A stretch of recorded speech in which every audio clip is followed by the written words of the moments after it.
I almost didn't go down to the bar that night. I was tired. I was in a city I didn't know. I had a perfectly reasonable glass of room service wine and a book I'd been promising myself for months, but the room felt too quiet. That specific kind of quiet that gets louder the longer you sit in it. So I put on the dress, the black one, the one I told myself I packed just in case, and I went downstairs. The bar at the Beaumont is the kind of place that makes you feel like you're in the opening scene of something. Amber light, dark wood. The bartender moves like a man who has heard every confession worth hearing. I took a stool at the far end and ordered something with cognac. I didn't need the menu.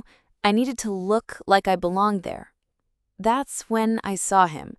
He was sitting 2 seats away, a glass of red barely touched in front of him.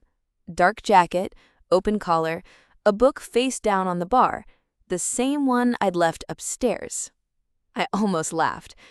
He looked up at exactly the wrong moment, or exactly the right one.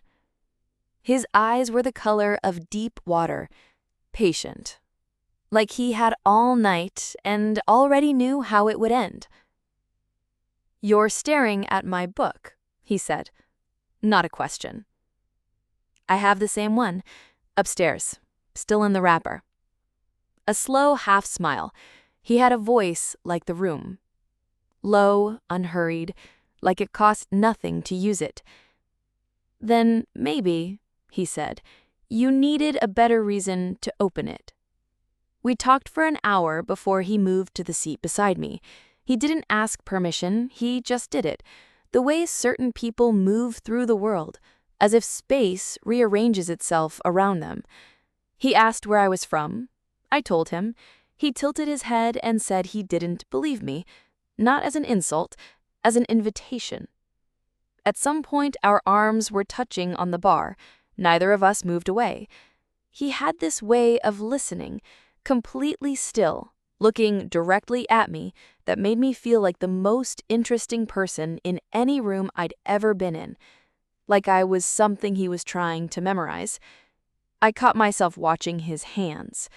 Long fingers wrapped around the base of his glass. Slow, deliberate. The way a person holds something they don't want to drop.